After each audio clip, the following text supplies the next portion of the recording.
Hello बच्चों, welcome to your science class.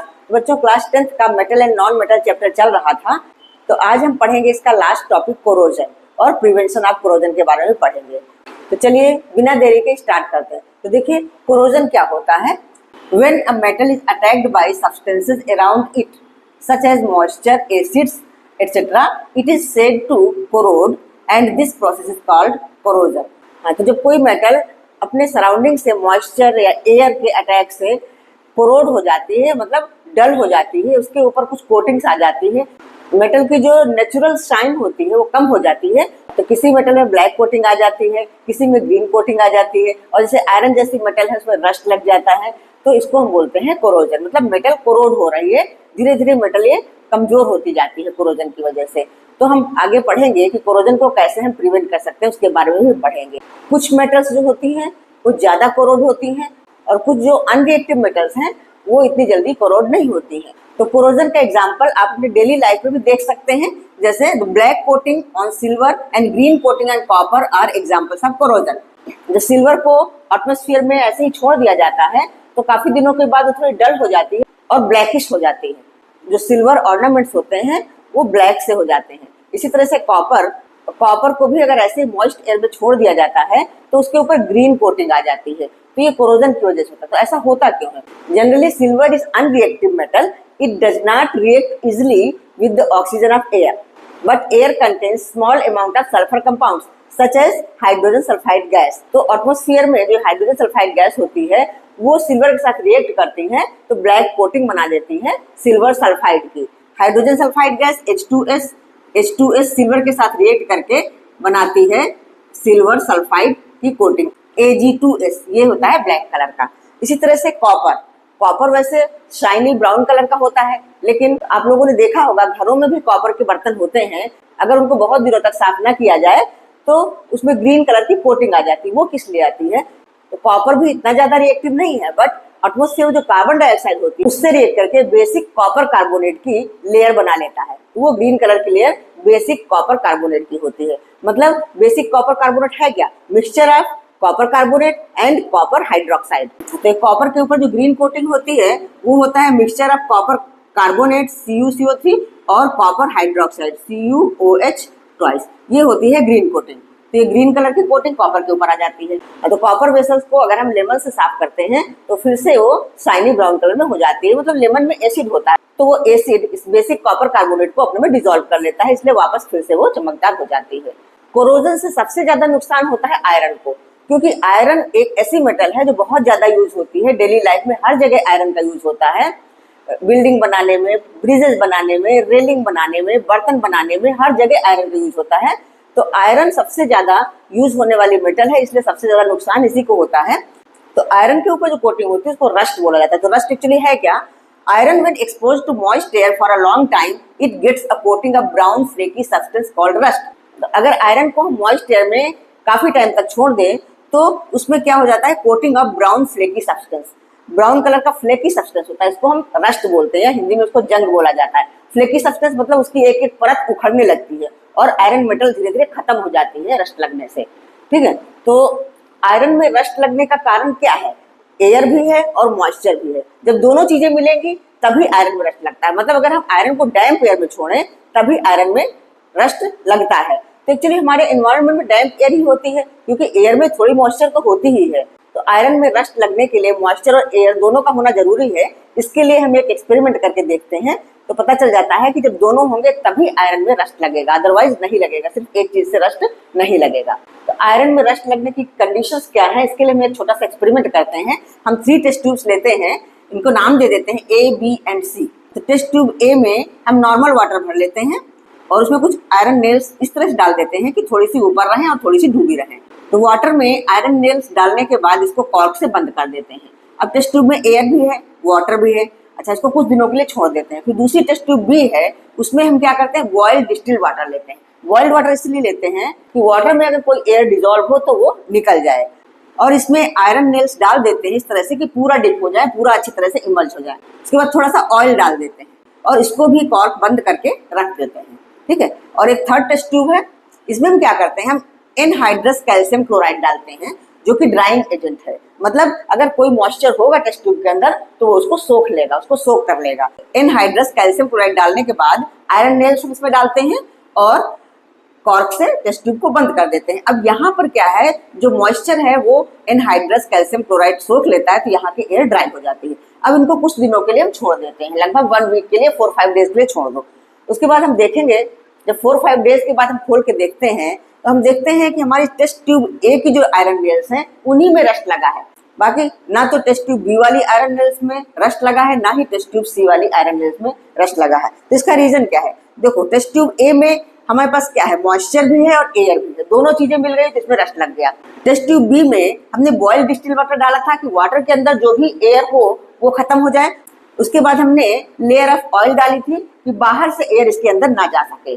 तो इसमें क्या है, सिर्फ वाटर है, मतलब सिर्फ मॉइस्चर है, एयर नहीं है, इसलिए इन नेल्स में रस्ट नहीं लगा। थर्ड टेस्ट ट्यूब जो सी है, इसमें क्या है, इसमें एयर तो है बट यहाँ पे मॉइस्चर नहीं है, मतलब जो भी मॉइस्चर है, एयर की जो भी मॉइस्चर है वो एनहाइड्रस कैल्शियम क्लोराइड ने सारा सोख कर लिया है। तो यहाँ सिर्फ एयर है, मॉइस्चर नहीं है, तो यहाँ भी रस्ट नहीं लगा। तो इससे क्या पता चलता है कि जंग लगने के लिए या आयरन में रस्ट लगने के लिए एयर और मॉइस्चर दोनों का होना जरूरी है। अगर सिर्फ एक चीज होगी तो आयरन में रस्ट नहीं लगेगा। एक मेटल एल्यूमिनियम है, तो सम एक्सटेंट एल्यूमिनियम का भी कोरोजन होता है, वो होता है एल्यूमिनियम ऑक्साइड की लेयर बनने की वजह से। तो आई होप आप लोगों को कोरोजन का मतलब समझ में आ गया होगा कि एनवायरमेंटल सब्सटेंसेस से रिएक्ट करके मेटल्स अपनी जो लस्टर है वो लूज कर देती हैं और उनमें कुछ कोटिंग्स आ जाती हैं, इसको हम कोरोजन बोलते हैं। और ये कोरोजन बहुत नुकसानदेह होती है मेटल की लाइफ के लिए, मेटल की लाइफ कम कर देती है। तो चलिए अब हम पढ़ते हैं प्रिवेंशन ऑफ कोरोजन के बारे में। हाँ बच्चों, प्रिवेंशन ऑफ कोरोजन के बारे में पढ़ते हैं। The rusting of iron can be prevented by painting, oiling, greasing, galvanising, anodising और मेकिंग एलॉयज। तो आयरन को रस्ट से बचाने के लिए हम क्या क्या उपाय कर सकते हैं? आयरन को हम पेंट कर सकते हैं, जैसे बिल्डिंग्स में आयरन की रेलिंग्स वगैरह लगाई जाती हैं, आयरन के दरवाजे लगाए जाते हैं, तो उनको पेंट कर देते हैं तो उनकी लाइफ बढ़ जाती है। ऑयलिंग भी कर सकते हैं, तो ऑयलिंग करने से ऑक्सीडेशन कम हो जाता है, तो उससे भी आयरन आर्टिकल की सुरक्षा हो जाती है। ग्रीजिंग का मतलब भी वही है, किसी ऑयल से ग्रीज कर देना। गैल्वेनाइजिंग का मतलब क्या होता है? Galvanisation is a method of protecting steel and iron from rusting by coating them with a thin layer of zinc. Iron को अगर थिन लेयर ऑफ जिंक से कोट कर दिया जाता है तो भी आयरन प्रोटेक्टेड हो जाता है, उसमें रस्ट नहीं लगता है। तो इस प्रोसेस को बोलते हैं गैल्वेनाइजेशन। देन एनोडाइजिंग क्या है? Anodising is a process of making a thick layer of aluminium oxide on aluminium objects. During the electrolysis of sulphuric acid, aluminum is made anode and in this way aluminum oxide is coated on the aluminum object. तो this is anodizing। तो anodizing से हम aluminum object को rusting से बचा सकते हैं। और उसके बाद आता है making alloys। तो alloys बना करके भी हम मेटल को आसानी से बचा सकते हैं। alloy बनाने से मेटल स्ट्रांग भी हो जाते हैं और उसमें कोई रस्ट वगैरह नहीं लगता और उसका कोरोजन नहीं होता है। तो alloy होता क्या है? तो alloy को हम ऐसे डिफाइन कर सकते हैं, an alloy is a homogeneous mixture of two or more metals और a metal and a non metal. दो या दो से अधिक मेटल को मिक्स करके बनाया जाता है या फिर एक मेटल और नॉन मेटल को मिक्स करके एलॉय बनाते हैं। तो एलॉय बनाने के लिए क्या करते हैं, जो प्राइमरी मेटल होती है उसको हम मोल्टन स्टेट में कर लेते हैं और फिर जो भी मेटल हमें उसमें मिलानी होती है उसको मिक्स करके फिर रूम टेम्परेचर पे कूल कर लेते हैं, तो एलॉय बन जाता है। As you know, iron is most widely used metal, but iron is never used in its pure form because in its pure form it is very soft and stretches easily when it is hot. So to make iron strong, if we add small amount of carbon, then iron will be hard and strong. So mixed amount of carbon is very small, 0.05% of carbon is mixed in the iron to make it strong and hard. तो आप लोग ये समझ रहे होंगे कि alloy बनाने से काफी फायदा होता है, मेटल सुरक्षित रहती है और उस एलॉय से जो भी ऑब्जेक्ट्स बनते हैं वो लॉन्ग लास्टिंग होते हैं। तो इसी तरह से प्योर गोल्ड को भी हम प्योर फॉर्म में यूज नहीं करते हैं। ऑर्नामेंट्स वगैरह जो बनाते हैं 22 कैरेट गोल्ड के होते हैं। 24 कैरेट गोल्ड बहुत ही सॉफ्ट होता है और उससे ऑर्नामेंट्स बन ही नहीं सकते, टूट जाएंगे, इसलिए उसमें भी हम कॉपर या सिल्वर मिक्स करते हैं। 22 कैरेट गोल्ड का मतलब होता है 2 पार्ट्स ऑफ कॉपर और silver and 22 parts of gold, तब ऑर्नामेंट बनाते हैं। वैसे गोल्ड और प्लेटिनम मोस्ट अनरिएक्टिव मेटल हैं, तो इन दोनों मेटल्स का एनवायरमेंटल सब्सटेंसेस से कोई फर्क नहीं पड़ता है, इनकी साइन बहुत दिनों तक वैसे ही बनी रहती है। एक सॉल्यूशन एक्वारेजिया के बारे में आप लोगों ने पढ़ा है, पिछले वीडियो में बताया है। तो तो गोल्ड और प्लेटिनम को भी वो अपने आप में डिसॉल्व कर लेता है। तो आपके सिलेबस में कुछ एलॉयज के नेम है और उनमें से क्वेश्चंस भी आते हैं, तो चलिए उनको समझ लेते हैं। When iron is mixed with nickel and chromium we get stainless steel. तो स्टेनलेस स्टील बनाने के लिए आयरन में निकेल और क्रोमियम को मिलाया जाता है तो स्टेनलेस स्टील बनती है। तो एक एलॉय का नाम है अमलगम। तो चलिए अमलगम के बारे में समझ लेते हैं। अमलगम है क्या? If one of the metals is mercury then the alloy is known as an amalgam. मतलब एलॉय तो 2 या मोर मेटल्स को मिक्स करके ही बनती है, तो अगर किसी भी एलॉय में 1 मेटल मरकरी है then this alloy is called amalgam. ठीक है। हाँ, उसके बाद और भी कुछ एलॉयज हैं किससे क्या बनता है। देखिए, अगर हम कॉपर और जिंक को मिलाते हैं तो ब्रास बनता है। तो ये एलॉय ब्रास बनाने के लिए हमें कॉपर और जिंक को मिक्स करना होता है। ब्रॉन्ज में क्या होता है? कॉपर एंड टिन होता है। इसी तरह सोल्डर में होता है लेड और टिन। तो ये आप लोगों को लर्न करके रखना है कि किस एलॉय में कौन कौन सी मेटल मिक्स होती हैं। तो आप लोग अब ये भी जान लीजिए कि electrical conductivity and melting point of N alloy is less than that of pure metal. Alloy की इलेक्ट्रिकल कंडक्टिविटी और मेल्टिंग पॉइंट प्योर मेटल से कम होते हैं। हाँ, तो अब देखिए जैसे ब्रास और ब्रॉन्ज है, ये गुड कंडक्टर ऑफ इलेक्ट्रिसिटी नहीं होते हैं, जबकि इनको बनाने में जो कॉपर यूज हुआ है, कॉपर तो बहुत ही गुड कंडक्टर ऑफ इलेक्ट्रिसिटी होता है, इसको इलेक्ट्रिसिटी वायर बनाने में भी हम यूज करते हैं।